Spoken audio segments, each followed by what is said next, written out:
freedom is not free.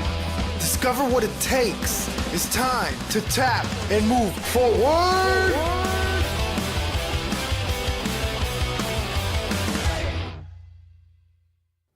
Hello and welcome to Tap and Move Forward. I'm your host, Lynn Shelley. Today's guest is Jay Hess.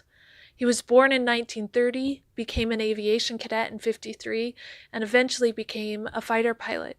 He was stationed in Thailand during the Vietnam War, and after around 30 missions, he was shot down during a combat mission over North Vietnam. He was captured and spent 5.5 years in the Hanoi Hilton and other POW camps. He was released in 1973. He has a long list of awards, including the Bonze Star, Silver Star, and Purple Heart. This is his story. To start, tell me a little bit about why you joined the military and how old you were. I joined the military when I was 23 because I got this notice that says, report to Fort Douglas for induction into the Army. And I said I'd rather fly than walk, so the day before I had joined the Air Force. Wow, so you were going to be drafted into the Army? Yep. And then instead went and enlisted in the Air Force?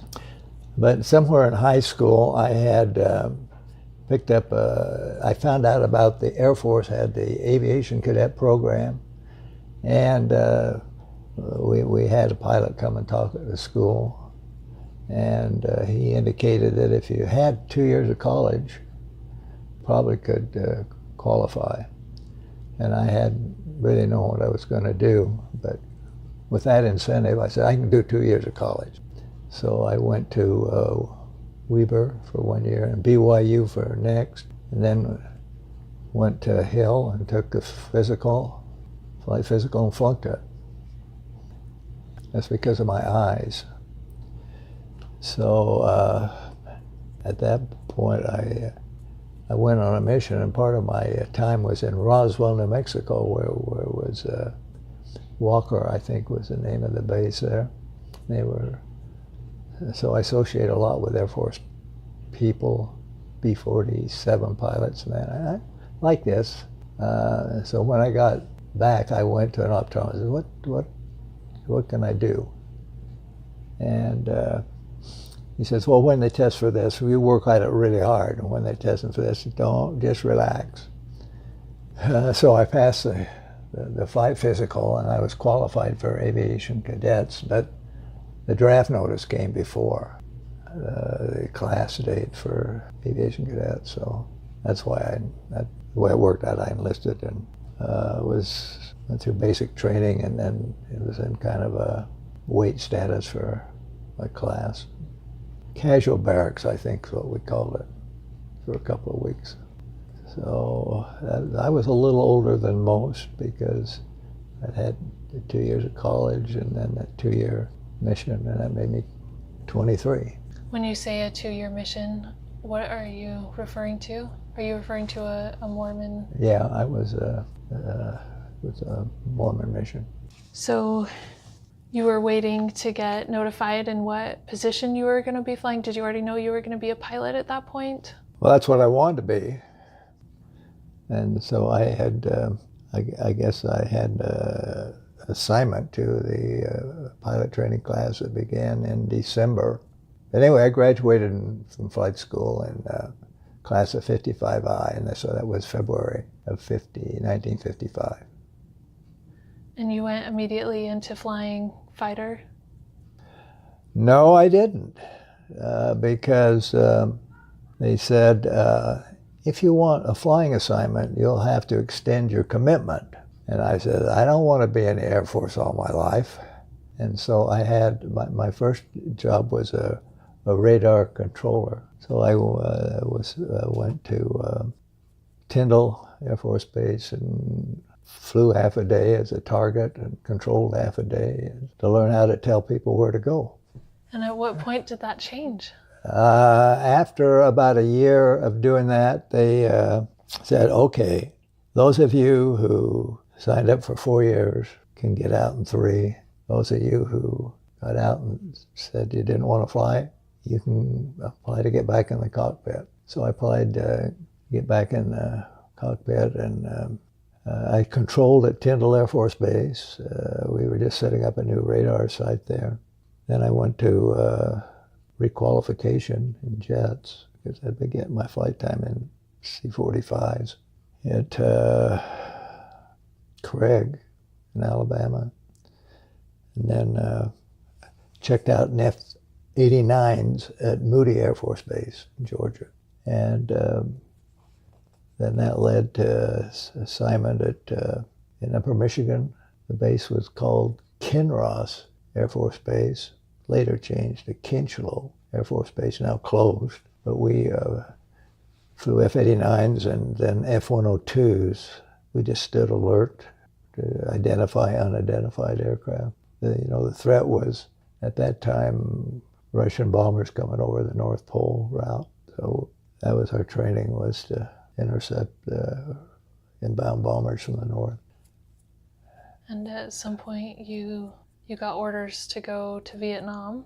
Then I'm at this point in my life where my time is up, and I didn't know whether to get out. And, I was one of those crossroads in your life, where which way do I go? And so I looked at the National Guard. I said, maybe I get out and fly the National Guard. And then the other option was, here I am, an officer without a degree. So there was a possibility of going to the Air Force Institute of Technology and finish up my degree. And so I did. I qualified for that. Went to the Air Force Institute of Technology at Wright-Patterson Air Force Base and got a degree in aeronautical engineering.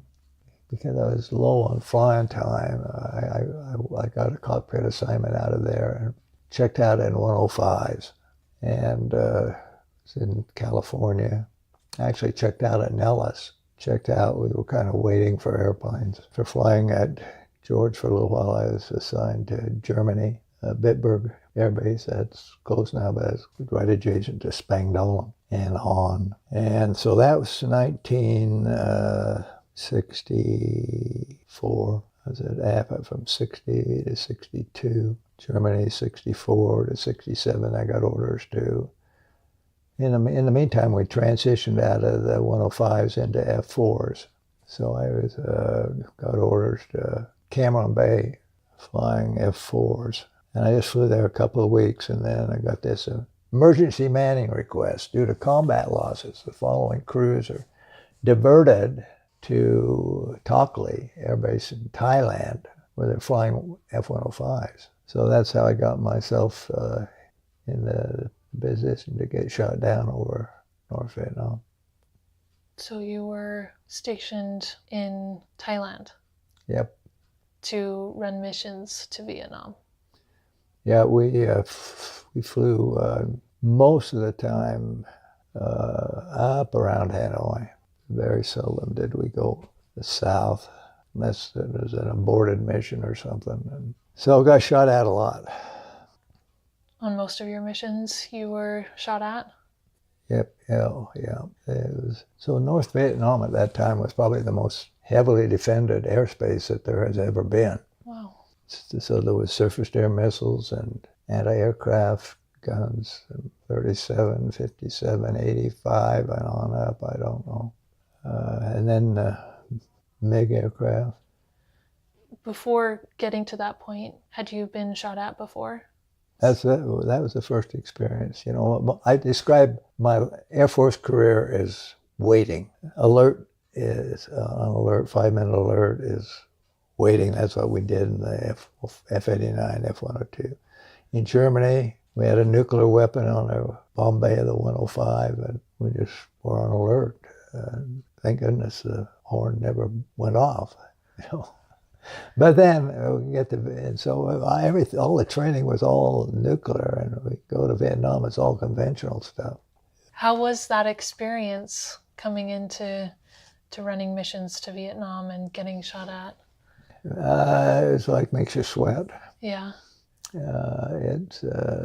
I'm sitting in debriefing afterwards, and I hear this other guy in debriefing. He says, "Man, there ain't no way." And it was interesting because they had just come out with this movie about the 105s. There is a way, but at the time period I got shot down, we were losing a couple airplanes a week.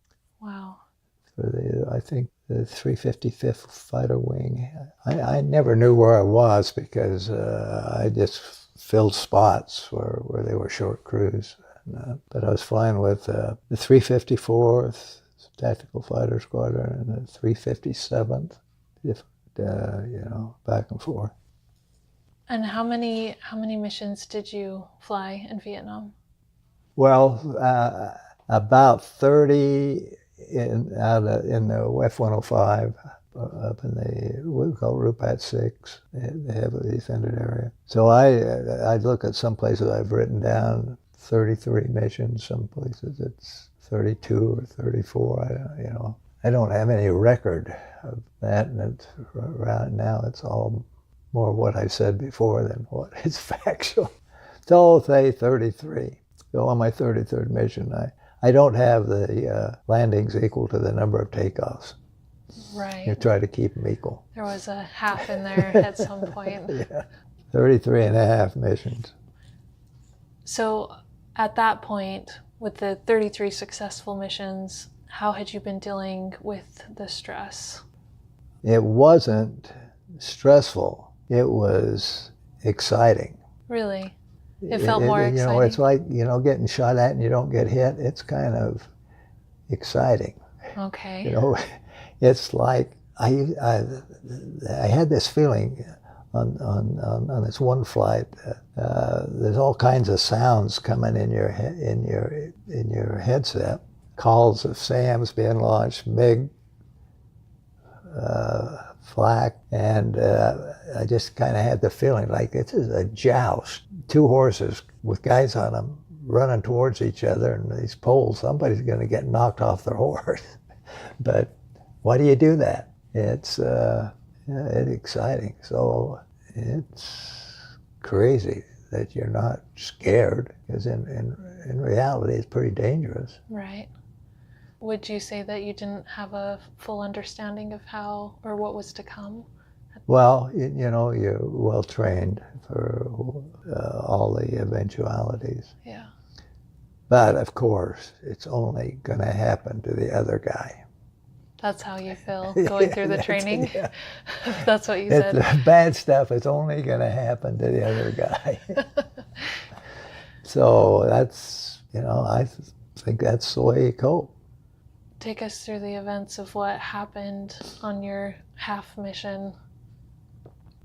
Our mission was to slow down the supplies that were coming from China and Russia. Our targets were like bridges and railroads, and we weren't very accurate. If anybody hit the target, we celebrated.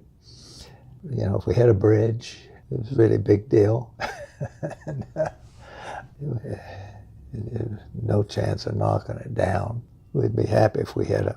Anyway, so my target was a railroad repair facility. There were about 6 flights of 4 105s. I was in the lead flight of 4. We kind of delayed our mission that day because of the weather. 3 o'clock in the afternoon, and maybe a 2-hour flight from Thailand. We flew east over South Vietnam and then north up the Gulf of Tonkin to the northern part of Vietnam, and our target was really close to the China border. And coming with a dive bomb attack, 6 750-pound bombs. I just released those, and I got hit, and it kind of my airplane kind of tumbled, and then I was come out of that, and I was pretty much in formation, and the airplane caught on fire. And my reaction was, oh no, not again.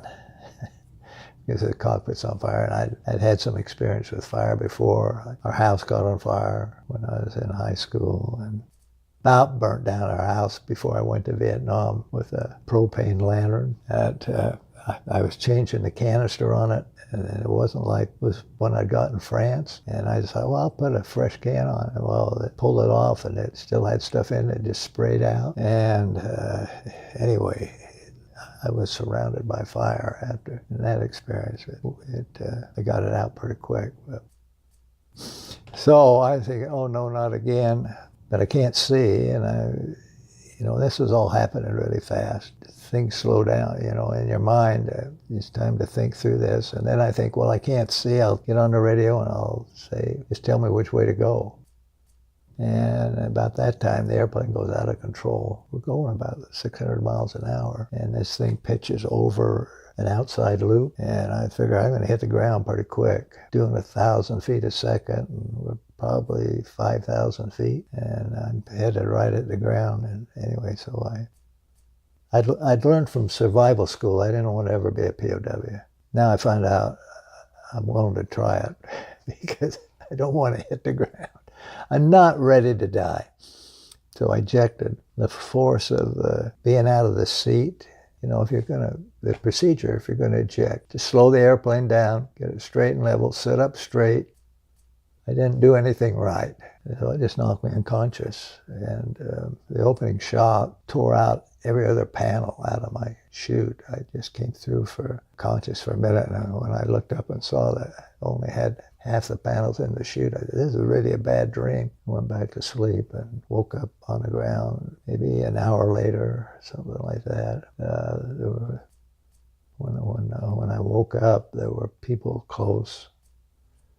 So I was captured before I even got up, stood up. Anyway, so it was a rapid change from comfortable cockpit to, and I didn't have any memory of the flight. That was not uncommon. People get knocked out and not remember what actually happened. Would you say that added additional stress or concern in your situation, not remembering what happened? No, I don't think so. That didn't. This is such a huge problem. If there wasn't a war on, and I was just there on that mountain and hillside in North Vietnam, how would I get home from here? You're the enemy, and you're captured, and it's an overwhelming survival situation. I think just the training, you've been through it before in training. I mean, it is so realistic. We played this game before, let's do it again. So you felt, in that moment, you felt your training kick in? Yep, yeah. Those are not fun days.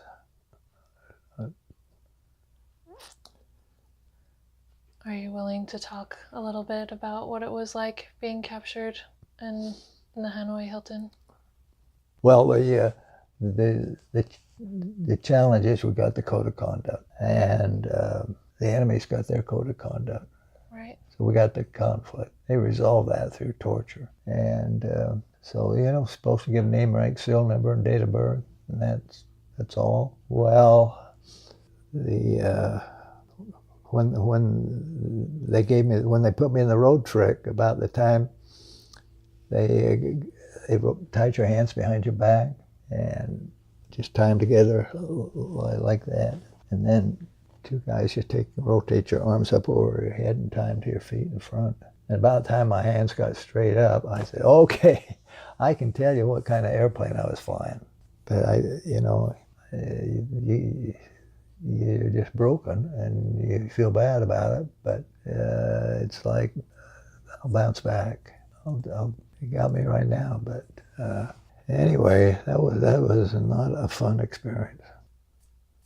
So it's this, they tried to exploit us for propaganda. They wanted us to say bad things about a country. Tell the other pilots that you're criminals. This isn't a war. We haven't declared war. And that was the stand they took. So they want you to write something, say something bad. And I feel fortunate that I gave them a lot more information than my name or serial number. Like, where did I go to school? What was my religion? Who were my parents? Was I married? Who to? I have kids. But and then they want to know, well, who were the other pilots you're flying with? I just got by saying, I can't remember. I can't remember anything. And they say, write something about the 105. I can't remember. They pull out a 105-1. Those were kind of shocking things. Like they pull out a map of that had been they'd gotten from some other airplane had been shot down. Like, yes, anyway. Where they got the instruction manual for flying their 105, I don't know how they get that stuff. But anyway, put down this 105-1 and say, okay, now you can write something about the 105. Well, and so you make excuses like, my hands don't work. Since I've been tied up, they don't have any feeling. Anyway, it was a lot of effort to get propaganda, but we won that war. Two of the guys I was with, Ross Terry was one of them. He was a cellmate of mine afterwards. That they wanted to get statements of people that were against the war. And they said, okay, after all summer torture, these two guys said, okay, these two guys we know were against the war. Ben Casey and Clark Kent. These two guys are against the war. So these interrogators are so happy they got this information. They take it to the Bertrand Russell War Crime Tribunal and read this stuff, and everybody recognizes Ben Casey from television series and Clark Kent from Superman, and victory. These guys' part. They didn't receive retaliation for that? No. The retaliation come to the interrogator that got the information. Really? He was there as long as we were, and he never got promoted. What there was retaliation for was if they caught you communicating to another one of the captured. Yeah. You weren't allowed to speak to each other? Well, if they had more than one of you in a room, they didn't want to hear you talking. So you did talk quietly. This is getting in touch with somebody else was, communication was really a critical factor, holding everybody together. And so it's nice to know what's going on with you. Right. And we're able to tap on the walls. And one of the early guys, Smitty Harris, had been at a survival school training, and during the break he was talking with one of the instructors, and they got talking about this movie about World War I prisoners, and they communicated from one building to another, but there was a pipe that connected the buildings, and they'd tap on the pipe. And so they talked about the code that they used. So this is when we learned this code, it was a great asset. We just call it the tap code. But when I was going through interrogation, the interrogator left for a while, and I looked underneath the table, and there was this box drawn on the bottom of the table with the alphabet in it. And I didn't know what that meant, but that was a tap code. You put the alphabet in a box, 5 by 5. We leave out K because there's 26 letters. So it goes A, B, C, D, E, F, G, H, I, J, leave out K. So across that one side, it's all you got to do is remember A, F, L, Q, V, which I couldn't remember. The top line. My cellmate said, just think of American Football League Quo Vadis. The first tap says how far to go down, the next one says how far to go across. And so A is tap, tap, Z is tap, tap, tap, tap, 5 taps. And that's the main way that you communicated? Yeah, so, and you could use that, tapping on a wall.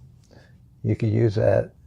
There were a couple of Thai and Vietnamese prisoners, and they would let those out to kind of clean up the place, and they'd sweep the sidewalk. They'd sweep code. Sweep, sweep, sweep, sweep, sweep, sweep, sweep, sweep, sweep, sweep, you know. And they're talking to you. Or you could flash it across a crack. The Morse code doesn't work for that. It's hard to tell a dot from a dash. That makes sense. So were there other things you did to build unity or teamwork? Well, communication is the main thing, and so if you're senior, you take command. If you're not, you follow his instructions. So those guidelines are all set up before. My problem was I couldn't remember my date of rank. That's because I'd got passed over from major, and I'd been the captain for so long that, there's a few things you should remember, like your phone number, your serial number, your social security number, whatever, date of rank maybe. It's a good one. Anyway, So in most cases it was pretty clear who was senior, and I was really fortunate. The guys that I was with were nice guys, easy to get along with. They cared about each other.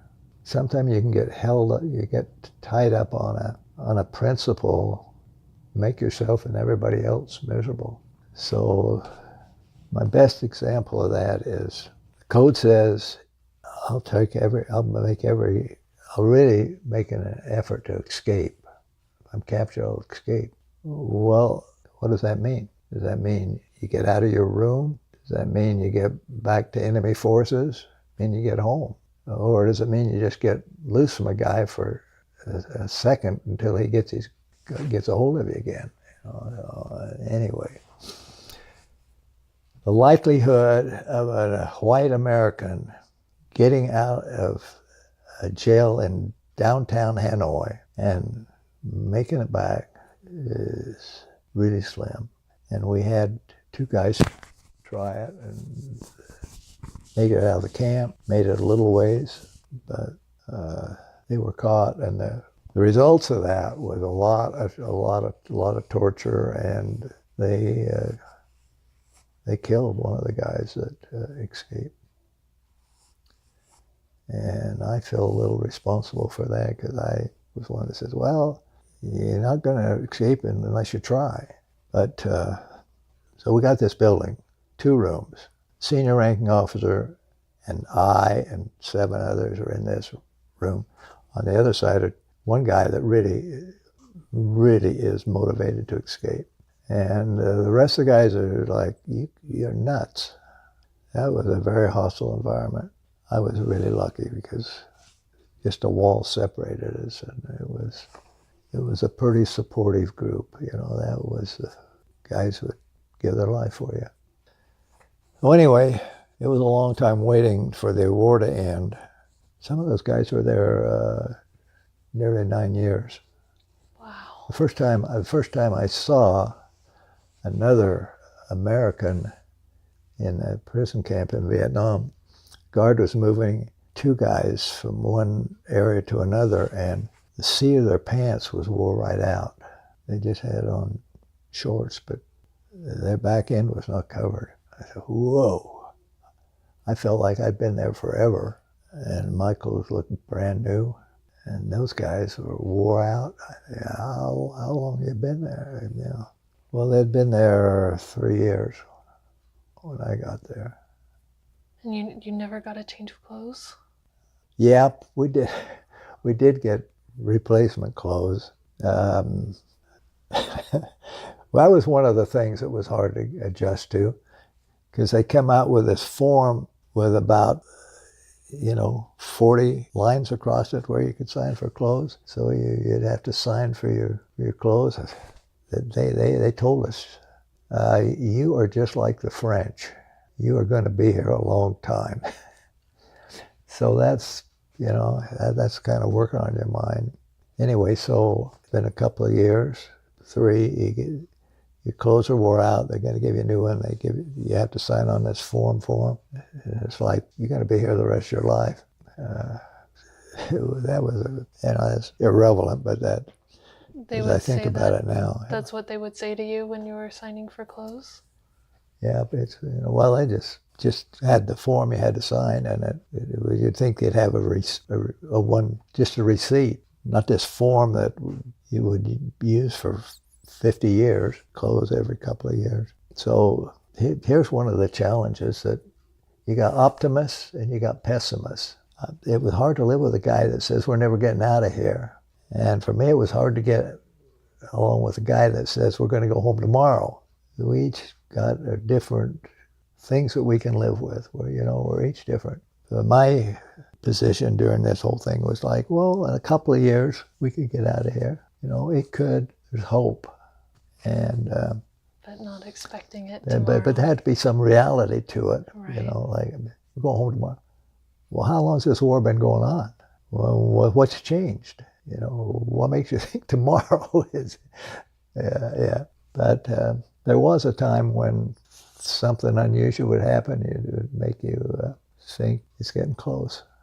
So about a year before the Vietnam War ended, they moved about 100 of us out of Hanoi and to a camp right up on the China border. It was a no-fun ride up there. It was like 2 days tied up, blindfolded in the back of a truck and not stop. Guys throwing up. There's no rest stops. And anyway, we were up there, and then we came back just after Christmas in '72 into Hanoi. And on the ride back, they stop every couple of hours. Say, anybody need to get out? No, we weren't tied up. We weren't blindfolded. Wow. They stop and they got a sack lunch. Wow, that's a big change. It's like, something's up, you guys. And we get back into camp in Hanoi, and they just open the doors up in the morning. We hadn't been out in the sunlight for, years. And you get white people look pretty sick. We look like zombies. So anyway, we just were outside all day, walk around, basket of bread. You could eat whenever you got hungry. And that's closer to so the this end of was your stay, this is before release. Yeah. So the releases started in February and continued through March. So we had all the January to be outside in the sun. We looked like normal people when we were released. But when we were released, we flew from Hanoi. They flew C-41s into Hanoi to pick us up and flew us to Clark Air Base in the Philippines. And when we got off those airplanes, there was a crowd there to greet us. It was for me, it was scary because you've been isolated, and now you're coming back into the world, and you were... There was all this, I just thought we'd just get there and get off the airplane and go get a room. There's all this crowd. It was, and then they said, get in the order that you got shot down. We want to introduce you as you get off the airplane. So it was kind of nerve-wracking, but the first guys got off, they asked him to talk, and it should have been the first guy shot down, a Navy guy, Everett Alvarez. He was shot down in August of '64. It's now February '73, nearly 9 years for him. And a Navy captain pulled rank on him, Jeremiah Denton, and he was the one that spoke, and he had the right things to say. He said, "It has been an honor to serve this country under difficult circumstances and in difficult times. We're grateful for our president. God bless America." Alvarez would have done great. Denton was just a powerful guy. He was forced to be on, to meet with a Japanese reporter that filmed him, and he's asked these questions. And while he's being asked the questions, he's blinking with his eyes in Morse code. Torture.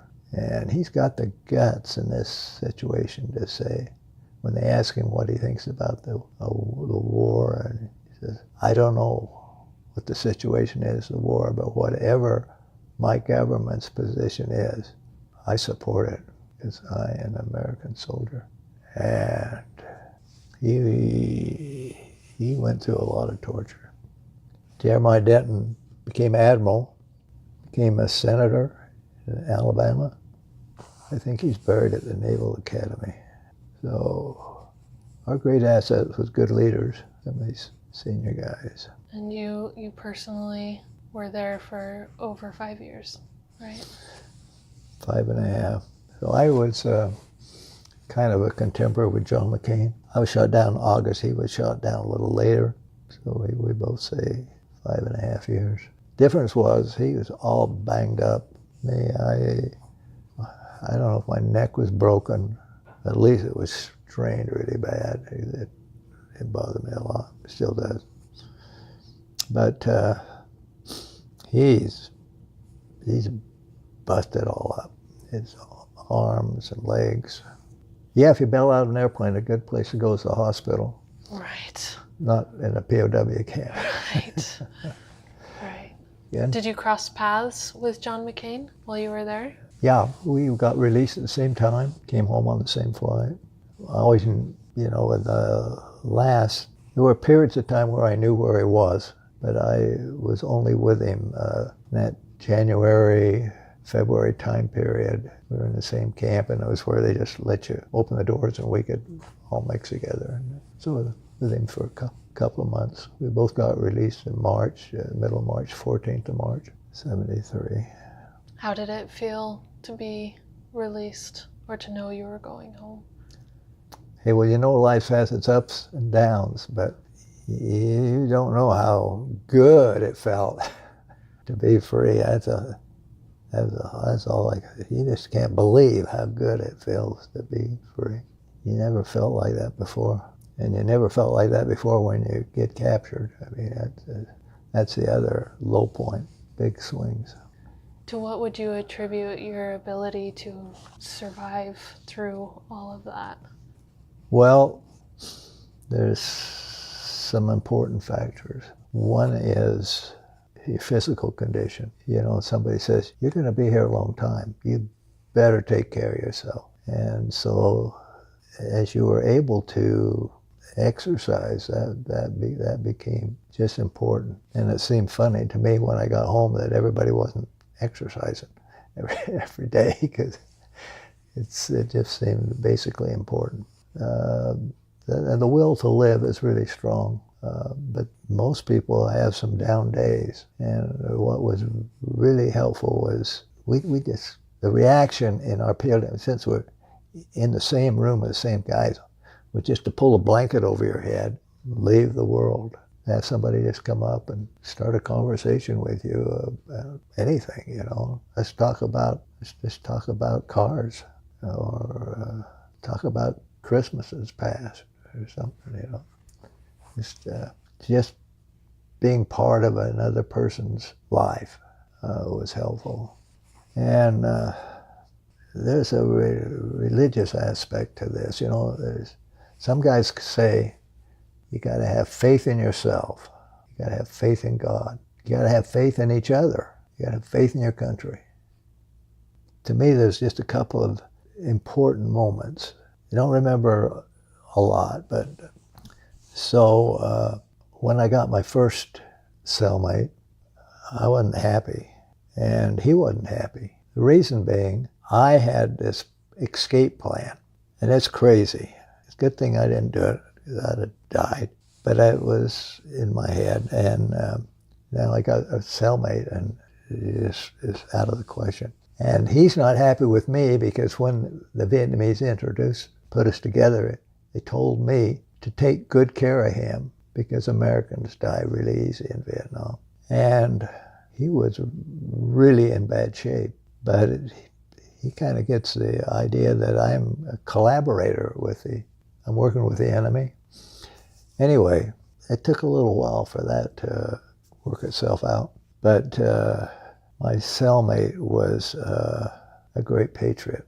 And then a little while later we got two more. So for 2 years, 4 of us just lived together. And when we got together on the first Sunday morning that we're together, this Navy guy says, I've heard a bump on the wall on Sunday. I think that's church call. I'm thinking, I haven't heard any bumps on the wall. And I'm glad you brought that up, because I'm all for that. And, this is just kind of what happened with every group that I know of.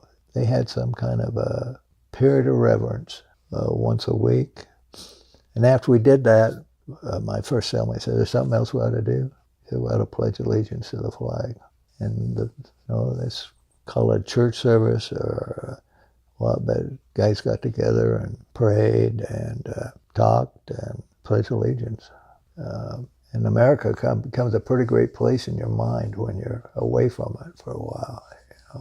Somebody put this together and tapped it through the walls. We dream that we'll return someday to that land we cherish true. When we reach that golden shore, we'll start our lives anew. We long to be in America, to resume a happy life, away from the miseries of war, the separation and the strife. And it goes on, but I never could stay awake in history classes, but it all became very important and significant. When you get in a real world conflict of ideas and love America. So you never had anticipated staying that long in the military. When you came back, what were your thoughts with the military? Were you getting out or gotten out right at that point? Did you stick around at all? Well, so I went to Vietnam and not knowing what the future would be, but I'd been passed over for major, but I didn't really have any thoughts of getting out because there was a conflict going on and I've been trained, and so I didn't want to quit when it looked like when there was an opportunity to serve. Anyway, by the time I got out of the POW camp, I'd served 20 years. Wow.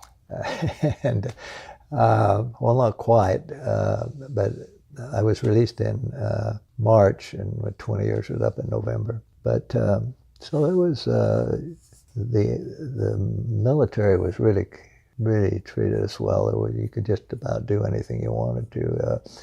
A lot of guys went back to school. My feeling was, I've just been sitting around. I need to be doing something.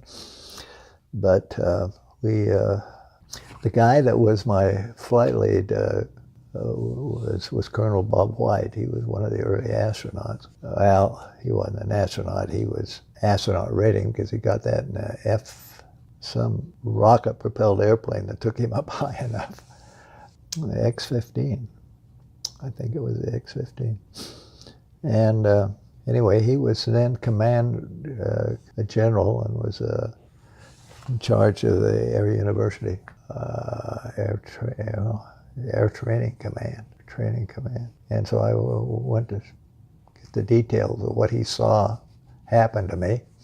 He said I didn't see anything because he was out in front of me. But we talked, and I found out that they were ready. The Clearfield High School was all set to start a Air Force Junior ROTC, but they hadn't selected the instructors yet. I'm thinking, I'd like to do that. Some of the better grades I got in college were with education classes, and I thought, it'd be a fun way to finish. So I retired. Those positions are retired, and so I retired and taught junior ROTC for 22 years at Clearfield High School. Liked the kids, liked the subject, didn't like fundraising or recruiting. Yeah. Were there things from your experience that were important to you to pass down to your JROTC? Well, I just like the values of the junior ROTC program. What they want to think about being the best you can be. Have confidence. We all underestimate what we can achieve. We wind up being more than we thought we could, and so there's just helping kids find a place. But duty, honor, and country, doing things the right way, honesty, integrity, motivation to get out and do something. We was just trying to introduce kids to some activities that get you out of the house and get involved.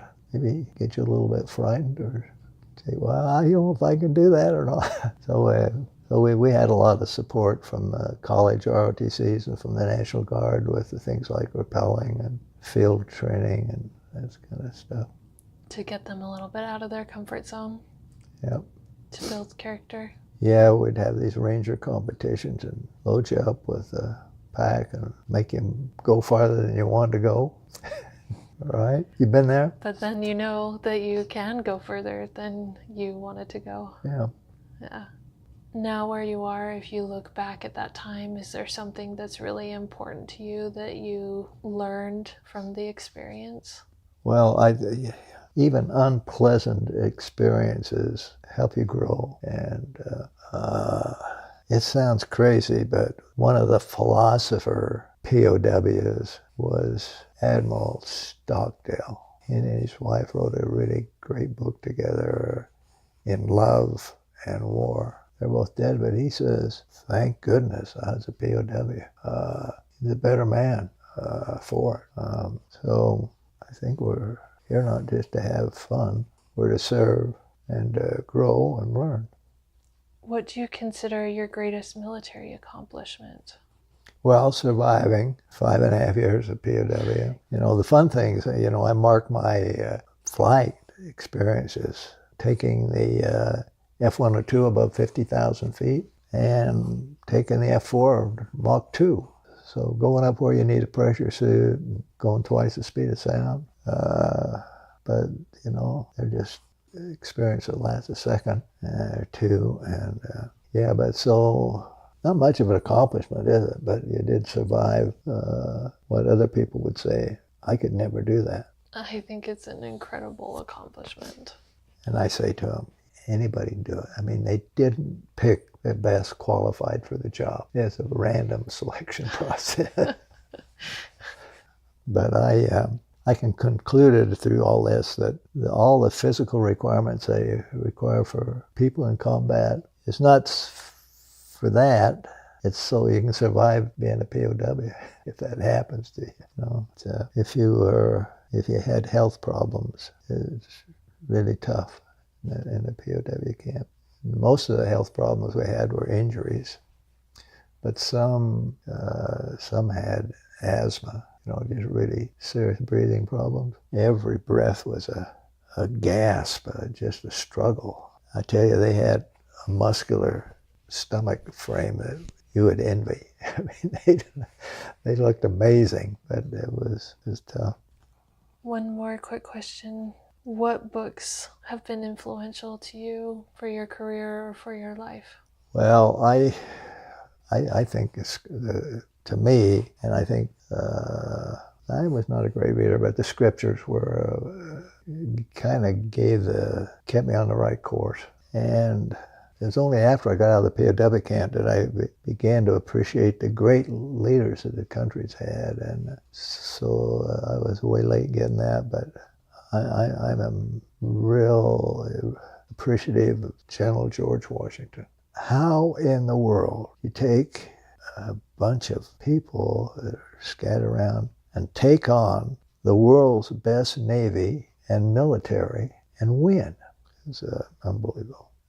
Is there a particular book about George Washington that was impactful for you? Well, just mainly I liked his general orders. We had to learn one of those. It's in some of you got this handbook of stuff you got to be able to spiel off it any time. And this one was, the general is sorry to be informed that the foolish and wicked practices profane swearing and cursing is growing into fashion in the army. The general hopes the officers and men will, by influence, I can't remember, but I can't put my finger on a book, but everybody ought to take a look at his inaugural and farewell speeches. It says something about gratitude for blessings that we all enjoy. One of the books that amazed me was Unbroken, the story of a World War II POW. And another thing that I learned late was I was always looked up to Chuck Yeager, like there is a a real pilot, first guy to go faster than the speed of sound, and work through all the things I had to learn about that process. If I just known that he'd been a POW, if I just known he'd been shot down, because getting shot down does something to your ego, like you're unlucky or you're no good. Even the best can get shot down. What do? Well, in his case, the French underground helped him get back to Spain and got him out of country. It would, have been helpful it would have helped my ego to say, even you think you're no good, even good guys can get shot down. So it sounds like it was more impactful to you to know about people and historical leaders more than specific books. Yeah. We ought to have somebody we want to be like, and you ought to consider that somebody's looking up at you, and don't let them down. And then it ought to motivate you for who you're looking up to follow their example. J. Hess, it has been an absolute honor to be able to ask you questions, to be able to document a piece of your experience, and to pass it on to someone else who I'm sure will gain some value from your insights. I think you just got a big mess here to work with. I don't think it's a mess at all. They're great storytellers that can just just capture you. Mm-hmm. And I'm not one of those. But I like those guys that can really tell a story. And well, the content is important one way or another. The content is still impactful and valuable. Oh, well, thanks for your time. My pleasure. I hope you enjoyed this episode and not only found a new mindset for excellence, but also discovered a perspective of gratitude. I personally found his perspective on exercise to be inspiring, and I love that he brings up that even the best can be shot down, reminding us that no matter who we are or how strong we become, we still face challenges. I'd like to know what inspired you from this episode. Please share with me on the Tap and Move Forward website or social media sites. And for more information about J. Hess, please visit www.tamfpodcast.com/POW.